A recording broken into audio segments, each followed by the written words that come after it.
अधिकारी जी ने जांच लगवाई थी और दोषी पाए गए, 5,39,000 रुपए रिकवरी आई। तो भ्रष्टाचार आप जो ब्लॉक प्रमुख के ऊपर जो आरोप लगा रहे हैं, तो ये जनता के खर्चे से जितना कर सकता है करता है, लेकिन कहीं ना कहीं उसको राजनीति की जरूरत पड़ती है, सत्ता की जरूरत पड़ती है, सहयोग की जरूरत पड़ती है। जनसेवक हैं, लेकिन आप ब्लॉक प्रमुख के रियासत को क्यों डगमगा रहे हैं? मैं ब्लॉक प्रमुख आपके ऊपर ये भी बहुत आरोप लग रहा है कि आप जातिवाद फैलाते हैं। जातिवाद पे आप सेवक हैं ही, लेकिन दलितों के घर में अपने गुंडों को लेकर घुस के उनको घर पे कब्जा करवाते हैं। गैंगस्टर जैसी कार्रवाई हुई हो, एक नहीं अंतर जनपदी जो अपराधी हो, उसके घर में भला कोई जाके क्यों मारधाड़ करे? नमस्कार, मैं राजू तिवारी, अभी हूँ मैं कादीपुर में, और हमारे साथ विनीत तिवारी जी हैं, जो इनके ऊपर लगातार भ्रष्टाचार के आरोप लग रहे हैं। ये खुद को जनसेवक बताते हैं, लेकिन जनसेवक के आड़ में इनका कुछ और ही कार्य चल रहा है। तो हम आज उसी सिलसिले को जानने के लिए, उसी सच्चाई को जानने के लिए इनके पास आए हैं। तो भैया, आप जनसेवक बताते हैं, पर जनसेवक के कार्य रूप में आप कुछ और कार्य कर रहे हैं, आपके ऊपर आरोप लग रहा है, इसका क्या मतलब है? पहले सभी दर्शनार्थियों को, आपके इस चैनल जितने दर्शनार्थी देखने वाले भाई हैं, सभी को प्रणाम करता हूँ। पत्रकार साथियों को प्रणाम करता हूँ।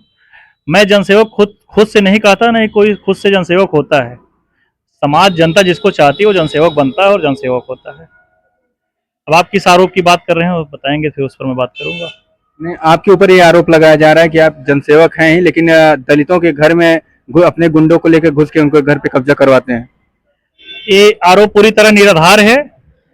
मैं न ही किसी दलित घर गया हूं, न ही किसी दलित घर घुस के इस तरह कृत्य किया हूं। आरोप लगाने वाले बहुत सारे लोग हैं। हमारी राजनीतिक छवि खराब करने का पूरी तरह से विफल प्रयास है। प्रशासन है, जांच का विषय है, जांच करेगा, और मुझे प्रशासन और माननीय न्यायालय पर पूरा भरोसा है। जो भी होगा मुझे न्याय मिलेगा। बाकी बाकी जिस समय की घटना दिखा रहे हैं वहां पर, उस समय ना वहां पर कोई घटना हुई है, ना वहां मैं गया हूं। आए दिन वहां जमीन विवाद को लेकर झगड़ा होता रहता था, और हमेशा जब झगड़ा हुआ है, 100 डायल दोनों लोगों ने, दोनों पक्षों ने बुलाया हुआ है। उस दिन अगर मैं इस तरह घटना का अंजाम देने उनके घर गया, तो उन्होंने फिर 100 नंबर क्यों नहीं डायल किया? करना चाहिए उनको। उन्होंने थाना प्रशासन का सहारा क्यों नहीं लिया? लेना चाहिए था। सोची समझी रणनीति बनाकर 2 दिन बाद 29 तारीख घटना दिखा रहे हैं, 31 तारीख को मेरे ऊपर मुकदमा पंजीकृत किया गया। ये सारी जो भी है सब सोची समझी साजिश साथ मेरे ऊपर मुकदमा दर्ज हुआ जी। तो उनको शायद आपसे ये भी डर लग रहा होगा कि जब आप गुंडों को लेकर उनके घर में घुस के उनका घर कब्जा करवा सकते हैं, तो FIR करने पे या कुछ और करने पे वो भी आप कुछ और भी आगे कर सकते थे। भाई मैं वहां गया ही नहीं हूँ, गुंडे की बात ही दूर है, बात ही दूर है। और मैं अकेले चलता हूँ, एक भाई साहब हैं मेरे मित्र, वो साथ में चलते हैं।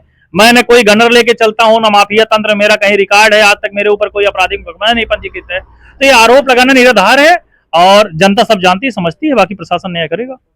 तो आपका ये भी बहुत ज्यादा आरोप लग रहे हैं आपके ऊपर कि आप जनसेवक हैं, लेकिन आप ब्लॉक प्रमुख के रियासत को क्यों डगमगा रहे हैं? मैं ब्लॉक प्रमुख की रियासत नहीं डगमगा रहा हूँ। अभी पेपर आप अचानक आए, पेपर मेरे पास है नहीं। ब्लॉक प्रमुख ने भ्रष्टाचार किया हुआ 3 से 4 करोड़ रुपए का लगभग, जो मेरी जानकारी में नरेगा से उन्होंने काम कराया हुआ है। जो रोड पर कभी पटरी का कार्य हुआ नहीं, उस रोड पर पटरी कार्य दिखा के पैसा खारिज करवा लिया उन्होंने।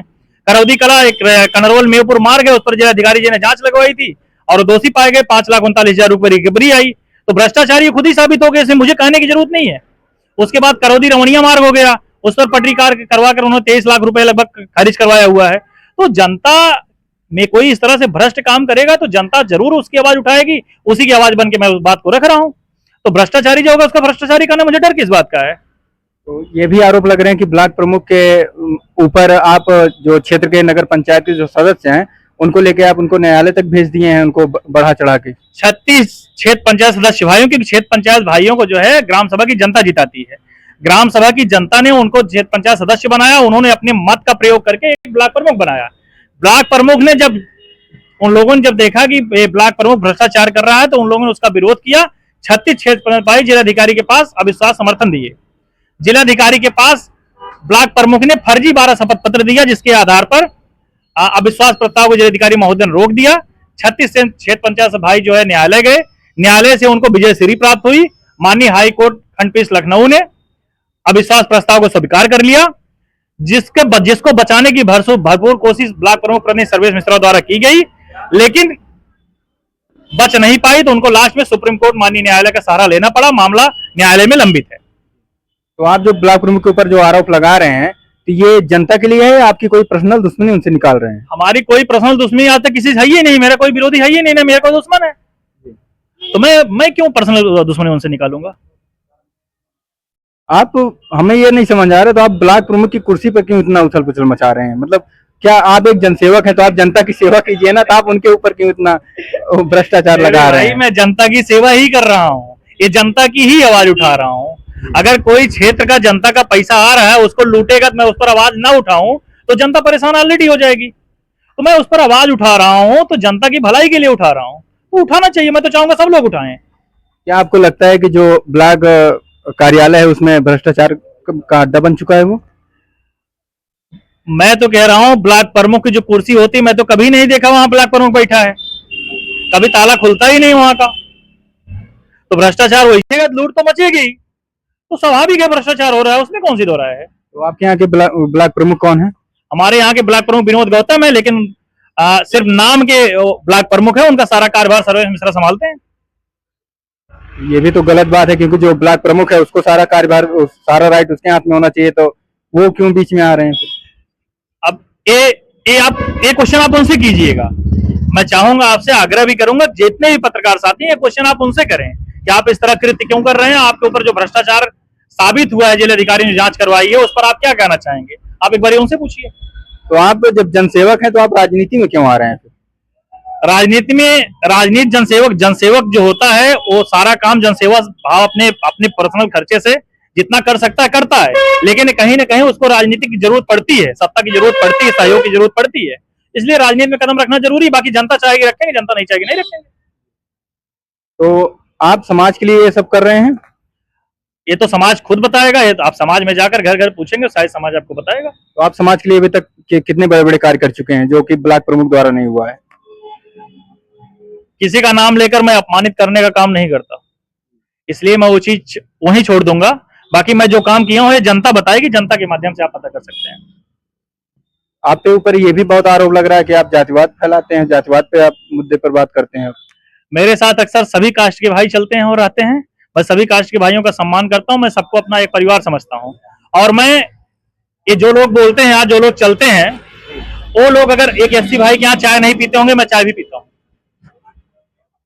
मैं सबको एक समान समझता हूँ, एक समान तरीके से उनके साथ रहता हूँ, कोई भेदभाव नहीं करता। और आपके ऊपर ये भी लोगों द्वारा बताया जाता है कि आपके ऊपर बड़े बड़े लोगों का हाथ है और आप खुद एक बिजनेसमैन हैं, प्रशासन को आप अपनी जेब में लेके चलते हैं। ऐसा कोई पैदा ही नहीं हुआ है जो उत्तर प्रदेश सरकार में प्रशासन को खरीद सके और अपनी जेब में रख सके। तो आप चाहते हैं कि जनता का काम हो? जनता का काम हो, इसीलिए तो आवाज उठाता हूँ, जनता की तो बात करता हूँ। आप पर यह भी आरोप है कि ब्लॉक प्रमुख की कुर्सी खाना चाहते हैं और आप कुछ बीडीसी के द्वारा अविश्वास प्रस्ताव के लिए भ्रष्टाचार फैला रहे हैं।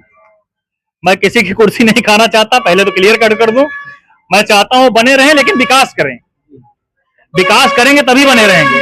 आप भ्रष्टाचार करोगे, भ्रष्टाचार करने के लिए आपको ब्लॉक प्रमुख कुर्सी पर नहीं बैठा है क्षेत्रीय जनता ने और क्षेत्र पंचायत सदस्य भाइयों ने, आपको काम करने के लिए बैठा है। आप काम कीजिए, कौन आपको हटाएगा? जब आप काम ही नहीं करोगे तो स्वाभाविक है उखाड़कर तो फेंक ही दिए जाओगे, वही हो रहा है। आप किसी एक की मदद करने के लिए आप सड़क जाम करवा देते हैं, चक्का जाम करवा देते हैं, ये भी आपके ऊपर आरोप है। यदि कहीं कोई पीड़ित है, किसी के साथ अन्याय हो रहा है, उसको न्याय दिलाने के लिए मुझे जो कुछ करना पड़ेगा मैं वो करूंगा, जो जिस भाषा को समझेगा उस भाषा में उसको जवाब दूंगा। तो आपको ये नहीं लगता किसी एक को हेल्प करने के लिए, मदद करने के लिए चक्का जाम करवा दें और लोगों को कितनी परेशानी होती होगी? मैंने कभी चक्का जाम नहीं किया, मैंने आज तक कभी चक्का जाम नहीं किया। मैंने न्याय मांगने के लिए जो बन सका वो किया। बाकी जिसको तकलीफ होती है वो भी जनता है, वो भी जनार्दन, और समझती है, खुद न्याय दिलाने के लिए जनता रोड पर जाती है तो मैं उसके साथ चला जाता हूँ, क्या गुनाह करता हूँ? मैं कभी नहीं गया, जनता जाती है न्याय दिलाने के लिए, उसके साथ मैं भी जाता हूँ। तो आप जनता को क्या कहेंगे इस टाइम? मैं जनता को यही कहूंगा कि हर एक व्यक्ति से यही कहूंगा कि अपने क्षेत्र के, अपने ग्राम सभा के, अपने ब्लॉक के, अपने विधानसभा के, अपने लोकसभा के विकास के लिए आवाज उठाइए। कहीं कोई गलत काम हो रहा है तो उसका विरोध कीजिए, डट कर मुकाबला कीजिए। डर से कोई काम नहीं होता है, फिर तो पैर आगे बढ़ाने से कोई काम होता है, पीछे जाएंगे तो आगे नहीं बढ़ पाएंगे। अपने कदम को आगे बढ़ाइए और अपने क्षेत्र का विकास कीजिए। जैसा कि मैंने विनीत तिवारी जी से बात किया, इन्होंने जितने भी इनके ऊपर आरोप लगे थे, मैंने उस सारे आरोपों को इनके ऊपर इनसे सवाल किया, इन्होंने सबका जवाब बताया, लेकिन ये भी बता रहे हैं कि ये सब निराधार है, इसका कोई मतलब नहीं है। जी, आपने अभी जिस टॉपिक पर बात की कि मैं किसी घर जाकर दबंगई से मेरे गुंडे गए, उनको मारे पीटे और उनका छप्पर उठवा लिया, जिसका लड़का खुद माफिया हो, जिसके लड़के के ऊपर खुद गैंगस्टर जैसी कार्रवाई हुई हो, एक नहीं अंतर जनपदी जो अपराधी हो, उसके घर में भला कोई जाके क्यों मारधाड़ करेगा? उसकी हिम्मत लगी क्या? 5 ब्राह्मण गरीब परिवार की जमीन को खुलेआम कब्जा कर रहा है आज कई वर्षों से वो, और रातों रात वहां छप्पर रख लेता है, कहता पूरी जमीन हमारी है। वो बेचारे बोल नहीं पाते हैं, दहशत में रहते हैं, डर के साये में जी रहे हैं, और उसके घर कोई इस तरह का काम करेगा क्या? ये सब निराधार आरोप है मेरे ऊपर और मैं इसका पूरी तरह से खंडन करता हूं। तो आपका आरोप ये है कि वो दलित के रूप में एक बहुत बड़े माफिया हैं। उनका बहुत सारा आपराधिक रिकॉर्ड आप चेक कर लीजिए, करौदी थाने में, सरपता थाने में हर 2 महीने में जेल रहता है। और जो व्यक्ति अपराधी हो वो, उससे लोग डरते हैं, उसके यहाँ अपराध करने नहीं जाते। और मैं तो वैसे भी संत हूँ, आज तक मेरे ऊपर एक भी मुकदमे पंजीकृत नहीं है, क्योंकि मैं जनता का सेवक हूँ। तो जनता जानती समझती है, अगर मैं माफिया होता जरूर 2 मुकदमे दर्ज होते। पहला मुकदमा साजिश तहत राजनीतिकरण के तहत मेरे ऊपर दर्ज कराया गया है, लेकिन प्रशासन और न्यायालय है, इसमें मुझे पूरी तरह उम्मीद है, भरोसा है, मुझे न्याय मिलेगा।